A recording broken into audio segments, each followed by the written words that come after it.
दोस्तों, इससे पहले एक वीडियो मैं आपको दे चुका हूँ। अगर आपने इसको देखा नहीं तो आप इसको जरूर से देख लेना, काफ़ी इंपॉर्टेंट है। आज के दिन मार्केट क्यों क्रैश हुआ, 4 बड़ी अपडेट्स हैं और अगले कुछ दिनों में कुछ सेक्टर्स हैं जहाँ पे काफ़ी बड़े प्रेशर्स बन सकते हैं, वो भी हमने यहाँ पे डेटा के हिसाब से डिस्कस किया है। साथ में दोस्तों, अगर आप नए हो यहाँ पे, सब्सक्राइब नहीं किया है तो सब्सक्राइब करके बेल आइकन को प्रेस कर सकते हैं ताकि कोई भी अपडेट आपसे मिस ना हो। दोस्तों, जैसा कि आपको बताइए कि आज के दिन मैक्सिमम सेक्टर्स ने लाल निशान में आके क्लोज किया है। तो टॉप 5 सेक्टर्स को देखते हैं जिनमें काफ़ी बड़ी गिरावट हो चुकी है। सबसे पहले रियल्टी आता है, उसके बाद में आईटी आता है। तो रियल्टी के ऊपर बात करते हैं, आईटी के ऊपर बात करते हैं और साथ में ये जो 3 सेक्टर्स हैं इनको हम एक बार के लिए छोड़ने वाले हैं। लेकिन फार्मा सेक्टर के ऊपर हमने बातचीत की है पिछले वीडियो में, तो उसको भी आप देख लीजिएगा। अब देखो, रियल्टी सबसे ज़्यादा पिटा। अब ये जो सेक्टर है, क्या इन्वेस्टर के पोर्टफोलियो में होता है? डेफिनेटली होता है, बट कौन से इन्वेस्टर के पोर्टफोलियो में होता है? जो बड़े इन्वेस्टर से, जो प्रमोटर से बातचीत कर सकते हैं, जो सिचुएशन को ग्राउंड लेवल पर जाके देख सकते हैं। अपने जैसे जो रिटेल इन्वेस्टर्स हैं वो यहाँ पे इन्वेस्टमेंट नहीं करते हैं, क्योंकि इस सेक्टर ने कोई भी कंपाउंडिंग करके नहीं दी। अगर मैं आपको इसका चार्ट दिखाऊं तो इसके अंदर आप देखोगे सबसे पहले आज के दिन 3% की गिरावट निफ्टी रियल्टी में और 824 का इंडेक्स है। और इसका चार्ट अगर आप देखोगे ना तो ये 2010 से लेकर अभी तक कितने रिटर्न्स आपको दे चुका है? ओनली 80%। अभी के समय जो रिटेल इन्वेस्टर्स हैं रियल्टी कंपनीज के लिए काफ़ी दीवाने बने हुए हैं, क्योंकि रिटर्न्स काफ़ी अच्छे बन रहे हैं। आपने देखा होगा 2020 के बाद से रियल एस्टेट के प्राइसेस काफ़ी इंप्रूव हो चुके हैं और साथ में ये जो बिल्डर्स हैं उनके भी नंबर्स अच्छे आ चुके हैं। कुछ बिल्डर्स लॉसेस में थे, वो प्रॉफिटेबल बिजनेस अभी के समय चला रहे हैं।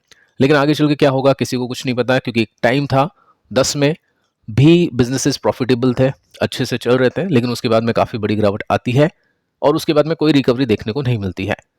2010 से 2023 तक 21% के साथ में ये इंडेक्स नीचे था। जो कंपनीज अभी के समय आपको चलती हुई देखने को मिल रही है, जिसमें डीएलएफ है, काफ़ी अच्छा मार्केट कैप हो चुका है, उसका चार्ट अगर आप देखोगे 2010 से या फिर 8 जो भी है, सबसे पुराना चार्ट जब से वो लिस्ट हुआ है स्टॉक, तो आपको पता चलेगा कि किस तरह से यहाँ पे साइकिल काम करती है।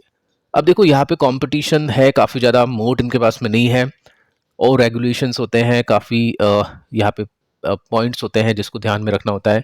कुछ स्कैम्स भी होते हैं जिससे ये सेक्टर ज़्यादा कुछ खास नहीं कर पाता है। तो आपके पास में है रियल्टी के स्टॉक्स, कौन कौन सी कंपनीज आपके पास में है, आप चाहे तो कमेंट कर सकते हैं। ठीक है, तो यहाँ पे एक बड़ी पिटाई हमने देखी। इसके बाद में दोस्तों, जहाँ पे इन्वेस्टर का ध्यान होता है उस सेक्टर के ऊपर डिटेल में बात करते हैं। इंडियन कंपनीज को भी देखते हैं, बाहर की कंपनीज को भी देखते हैं। कुछ बड़ी अपडेट्स से न्यूज़ है वो भी मैं आपको बताऊंगा। अब देखो, निफ्टी आईटी भी गिरा आज काफ़ी। अब निफ्टी आईटी का चार्ट अगर हम देखें तो जब से डेटा अवेलेबल है तब से लेकर अभी तक 80% के रिटर्न्स नहीं है रियल्टी की तरह। यहाँ पे 36,461% के रिटर्न्स है। तो कहने का मतलब है कि कंपाउंडिंग रियल्टी से बेटर आईटी ने करके दी है। अगर मैं आपको इसका चार्ट दिखाऊं तो इसमें आपको सिंपल सा यहाँ पे दिखाई देगा कि बहुत अच्छे रिटर्न्स बने हैं। देखो, बीच बीच में गिरावटें होती हैं। ये .com बबल बस्ट हुआ था, 8 की गिरावट हुई थी। उसके बाद में यहाँ पे 12-13 की गिरावट थी, 16 की थी, 20 की थी, ये 22 की थी और अभी भी गिरावट हम देख रहे हैं। लेकिन ऐसा तो नहीं है ना कि गिरावट के बाद में परफॉर्मेंस ही नहीं है। जिस तरह से रियल्टी ने परफॉर्म किया वैसा कुछ है। तो आईटी और फाइनेंस, मतलब ये 2 पिलर होते हैं इन्वेस्टर के पोर्टफोलियो के। निफ्टी को भी अगर आप देखोगे तो आईटी फाइनेंस आपको दिखेगा, साथ में कंजप्शन। ये 3 जो है ना, मतलब सेक्टर्स, ये इन्वेस्टर्स के पोर्टफोलियो में भरपूर मात्रा में होते हैं, क्योंकि यहाँ पे कंपाउंडिंग अच्छी होती है। तो देखिए दोस्तों, हम बात करते हैं कि आईटी सेक्टर आज क्यों गिरा। अब टैरिफ को लेकर आपको पता ही है, हर एक सेक्टर को लेकर ट्रंप का कुछ ना कुछ कहना है। और ये पॉइंट मैं आपको काफ़ी पहले से बता चुका हूँ कि 2017 के मार्केट के बाद में अगर आपने देखा होगा, इनका जो कार्यकाल चला था 18, 19, 20, तो इसमें आईटी कंपनीज के स्टॉक्स नहीं चले थे। जबकि आईटी कंपनीज तो अच्छी कंपाउंडिंग करके देती है, स्टिल स्टॉक्स नहीं चले थे, क्योंकि इनका जो रवैया था आईटी कंपनीज को लेकर वो काफ़ी सख्त था। तो यहाँ पे कुछ ना कुछ अनाउंसमेंट की एक्सपेक्टेशंस हम कर सकते हैं और कुछ ना कुछ अनाउंसमेंट आपको मिलेगा लिबरेशन डे पर, जो कि कल के दिन है 2 अप्रैल। आपको पता है ये डेट पिछले वीडियो में आपने देखी होगी। तो यहाँ पे कुछ ना कुछ हो सकता है, आईटी कंपनीज को लेकर कुछ बातें हो सकती है और यहाँ पे एक्सपेक्टेशंस भी है। गोल्डमैन को ऐसा लग रहा है कि 15% का यहाँ पे रेसिप्रोकल टैरिफ लग सकता है और उसी की वजह से जो आईटी कंपनीज है उनके स्टॉक्स नीचे है, क्योंकि अभी तक आईटी कंपनीज को लेकर ऐसी कुछ बातें हुई नहीं है।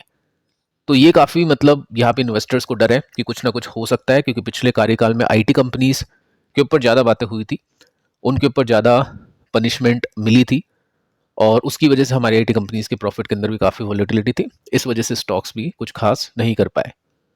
अब देखिए यहाँ पे पहली जो सिचुएशन है वो तो वीक है आईटी को लेकर कल के दिन, कि कुछ ना कुछ वहाँ पे हमको टैरिफ और भी बाकी सारी चीज़ें हमको सुनने को मिल सकती है। सेकंड जो रीज़न है वो है नोवामा। अब यहाँ पे नोवामा ने आईटी कंपनीज की रेटिंग को डाउनग्रेड किया है। अब उसके पीछे का रीज़न क्या है? अब देखो, रीज़न मैं आपको काफ़ी पहले बता चुका हूँ कि कोविड जैसे ही गया वैसे ही लोगों को लगा कि अब तो टेक कंपनीज के ऊपर डिपेंडेंसी बढ़ेगी, क्योंकि लोगों ने जीना सीख लिया है ऑनलाइन, और उसकी वजह से बिजनेसेस में आईटी की रिक्वायरमेंट काफ़ी बढ़ेगी। डेफिनेटली बढ़ी है, बट इतनी नहीं बढ़ी है जितनी वैल्यूएशन ऊपर चली गई थी। अभी पिछले कुछ टाइम में हमने कंपनीज की वैल्यूएशन को डिस्कस किया था, जिसमें आईटी सेक्टर की वैल्यूएशन के ऊपर भी हमने बातचीत की है। निफ्टी की वैल्यूएशन को डिस्कस किया था, और निफ्टी का जो पी है अपने 10 साल के बॉटम के आसपास है, और जबकि आईटी में ऐसा नहीं है। तो ये बात आपको याद होगी। तो वही चीज़ यहाँ पे बताने की कोशिश की है नोवामा रिसर्च ने, डाउनग्रेड किया आईटी सेक्टर को, और बोला है कि वैल्यूएशन काफ़ी स्ट्रेच है, स्लो ग्रोथ यहाँ पे हो सकता है हमको आगे चल के देखने को मिल जाए। मतलब जैसी कोविड के बाद में रनअप था, वैसी ग्रोथ देखने को शायद ना मिले। अब देखो निफ्टी आईटी को देख लेते हैं कि यहाँ पे कितना क्या है वैल्यूएशन में, क्या निफ्टी आईटी महंगा है या फिर सस्ता है। तो वैल्यूएशन आपके सामने है, 30 का पी है, 30 का पी है, ये आईटी का टोटल मार्केट कैप हम बोल सकते हैं निफ्टी आईटी का। अब यहाँ पे अगर आप देखोगे ना पिछले 10 साल का डेटा, तो आपको पता चलेगा कि ट्रंप के कार्यकाल के समय ये इस रेंज में निफ्टी आईटी था, जिसमें टॉप था 20-25, और अभी के समय ये बॉटम बन चुका है 20-25। ये रशिया यूक्रेन के समय यहाँ पे बॉटम बनता है, उसके बाद में ऊपर जाता है वापस। हो सकता है हमको ये जो 27, 28, 29 का पी है वो 25 के आसपास आता हुआ देखने को मिल जाए। तो गैप है अभी आईटी कंपनीज में। तो ये मैं आपको काफ़ी पहले से बता रहा हूँ कि वैल्यूएशन महंगी है, और आईटी कंपनीज के ऊपर थोड़ा सा समझदारी के साथ में इन्वेस्टर्स देखेंगे, उनको उसके हिसाब से काम करेंगे, क्योंकि कुछ ना कुछ अगर नेगेटिव न्यूज़ आती है तो सीधा इम्पैक्ट पड़ेगा, और जो भी ज़्यादा वैल्यूएशन वाली कंपनीज है उनके स्टॉक ज़्यादा गिरेंगे। हो सकता है उनके स्टॉक्स में ज़्यादा पिटाई हो जाए। अब जैसे अगर हम देखें इसका डेटा 2007 से लेकर अभी तक का, तो देखिए यहाँ पे एक टॉप बना था 35 के आसपास, और उसके बाद में काफ़ी बड़ा क्रैश हुआ था 2008 का। इसके बाद में आप देखोगे तो ये कुछ टॉप्स है आईटी कंपनीज के, इसी टॉप की वैल्यूएशन को लेकर यहाँ पे गिरावट हमने देखी है। अभी जो सपोर्ट है या फिर हम बोल सकते हैं एक बॉटम आउट होने की सिचुएशन है वो 25 के आसपास है। तो जब तक यहाँ तक नहीं पहुँचेगा, हो सकता है कुछ ना कुछ हम प्रेशर यहाँ पे आईटी कंपनीज में देख पाए। अब देखिए ऑप्शंस को देखते हैं कि इन्वेस्टर्स के पास में क्या क्या ऑप्शन है इंडियन आईटी कंपनीज में इन्वेस्टिंग करने के लिए। तो फंड्स में देखें तो हम आईसीआईसी प्रू टेक्नोलॉजी फंड है, इसको अगर मैं निफ्टी के साथ में कंपेयर करके चलूँ, तो अगर आप देखोगे तो पिछले 5 साल में यहाँ पे अच्छे रिटर्न्स है, 33% के सीएजीआर है, और निफ्टी के रिटर्न्स कम है। ये जो नीचे की लाइन है ये निफ्टी की लाइन है। अब देखो जब तेजी बनेगी तो वन साइडेड अच्छी तेजी बनेगी। गिरावट हुई रशिया यूक्रेन में, बॉटम आउट हुआ, उसके बाद में करेक्शन के साथ में निफ्टी आईटी ऊपर जा रहा है। तो निफ्टी आईटी को भी देख सकते हैं इन्वेस्टर्स। अगर सिचुएशन खराब होती है तो डेफिनेटली फियर में, कम वैल्यूएशन में इन्वेस्टर्स को मौके यहाँ पे देखने को मिल सकता है। तो ये तो दोस्तों बात हो गई इंडियन आईटी कंपनीज की। अब हम बात करते हैं यूएस आईटी कंपनीज की। अब देखो ये तो है नहीं पॉसिबल कि ट्रंप पनिशमेंट देता जाए कंट्रीज को, ट्रेड वॉर करता जाए, टैरिफ लगाता जाए, उनका नुकसान और खुद की जेब भरता जाए, और बाकी कंट्रीज कुछ ना करे। उनके पास भी पावर है, ठीक है, वो भी इंपोर्ट एक्सपोर्ट करती है। तो यहाँ पे आप देखोगे ना तो मेंशन कर रखा है कि ईयू ने टारगेट किया है बड़ी यूएस टेक फर्म को रेस्पॉन्स देने के लिए ट्रंप के टैरिफ का। अब ट्रंप ने टैरिफ लगाया है तो वो भी कुछ ना कुछ करेंगे। तो यूएस की जो बड़ी कंपनीज हैं उनके ऊपर टैरिफ इंक्रीज हो सकता है। अब जैसे बड़ी कंपनीज में क्या नाम है, गूगल है, मेटा है। अब ऐसा होता है तो यूरोपियन ऑफिशियल सभी के समय चिंतित हैं कि अगर हम ऐसा करते हैं, यूरोप ऐसा करता है, तो कुछ ना कुछ यहाँ पे एस्केलेशन देखने को मिलेगा ट्रेड वॉर के अंदर, और जितनी ही ट्रेड वॉर चलेगी उतनी ही मार्केट के अंदर वॉलेटिलिटी आपको देखने को मिलने वाली है। तो इसका फायदा कैसे उठाए? देखो कंपनीज कौन कौन सी अगर आप देखोगे ना तो अल्फाबेट, गूगल, ये भी स्टॉक अभी ऊपर से नीचे है, डिस्काउंट है इसके अंदर। मेटा देखोगे तो ये भी डिस्काउंट के साथ में अवेलेबल है। एनवीडिया देखोगे तो ये भी डिस्काउंट के साथ में अवेलेबल है, क्योंकि जब तेज होगा तो हर कोई बातें करेगा, और जब नीचे होगा तो इन्वेस्टमेंट के लिए बुरे लगते हैं स्टॉक्स, लेकिन असली इन्वेस्टर फियर में ही कंपनीज को देखता है। साथ में अमेजोन देखोगे तो ये भी ऊपर से डिस्काउंटेड है। तो काफ़ी सारी कंपनीज या ऑलमोस्ट हम बोल सकते हैं सारी जो बड़ी टेक कंपनीज है ऊपर से डिस्काउंट में अवेलेबल है। तो ऑप्शंस क्या है इन्वेस्टर्स के पास में? देखिए, अगर फंड्स के रूप में देखें तो एक फंड है जिसको आप एक्सप्लोर कर सकते हैं, जिसका नाम है Nippon India US equity opportunity growth direct plan. अब इसको देखें ना तो फंड्स में किस तरह से सिलेक्शन होता है। काम इन्वेस्टर्स को होता है निफ्टी को बीट करना, और उसके साथ में हम निफ्टी के साथ में कंपेयर करें तो पिछले 3 साल के CAGR इस फंड के 11%। क्यों? क्योंकि दोस्तों यहाँ पे ओनली टेक कंपनीज नहीं है, बाकी भी कंपनीज है, काफ़ी सारी कंपनीज है, और वहाँ पे बहुत सारी ऐसी कंपनीज है जो काफ़ी स्लो है, डिविडेंड देती है 4% का, 3% का, बट बहुत स्लो है। जैसे यहाँ की VBL पेप्सी आप देखोगे और वहाँ की पेप्सी देखोगे तो जमीन आसमान का डिफरेंस है दोनों में।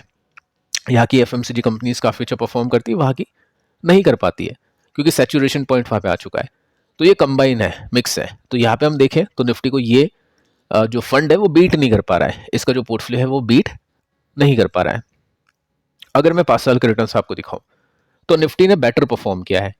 तो ऐसे फंड को इन्वेस्टर्स अवॉइड करने की कोशिश करते हैं। फिर यहाँ पे क्या ऑप्शंस अपने पास में है जिसको हम एक्सप्लोर कर सकते हैं? तो यहाँ पे दोस्तों आप स्टडी कर सकते हैं, काफ़ी बार हम इसके ऊपर डिस्कशन करते रहते हैं मेरे एसेट NYC फैंग, क्योंकि यहाँ पे रिटर्न्स निफ्टी से बहुत अच्छे बने हैं और आगे बनने की भी संभावना है, क्योंकि यहाँ पे प्योर जो टेक कंपनीज है वो है 10 टेक कंपनीज है इसके पास में। ये ETF है, एक्सचेंज ट्रेडेड फंड, और इसके लिए काफ़ी सारे क्वेश्चंस आते हैं कि इसको हम बाय करते हैं क्योंकि वॉल्यूम तो काफ़ी कम होता है तो महंगा मिलता है। तो ऐसे जो भी फंड्स होते हैं या जहाँ पे वॉल्यूम काफ़ी कम होता है ना, वहाँ पे इन्वेस्टर मार्केट ऑर्डर नहीं लगाते हैं कि मार्केट का जो प्राइस चल रहा है उस पर खरीद लो, क्योंकि वो फिर महंगे में मिलेगा। वो ऑर्डर लगा के चलते हैं, मतलब मार्केट प्राइस पे बाय नहीं करते हैं, वो ऑर्डर लगा के चलते हैं कि 117.56 प्राइस है तो 117 का ऑर्डर, या जो भी इन्वेस्टर को सही लगता है वैसे ऑर्डर डाल दिया। तो ये तरीका होता है इन फंड्स में इन्वेस्ट करने का। अब इसके रिटर्न्स हम देखें तो काफ़ी अच्छे हैं। इसमें देखें तो 142% के हैं जब से ये आया है मार्केट में। तो इस तरह के दोस्तों ऑप्शंस को यहाँ पे एक्सप्लोर किया जा सकता है। तो फिलहाल दोस्तों इस वीडियो में इतना ही, मिलते हैं अगले वीडियो में, तब तक के लिए बाय बाय।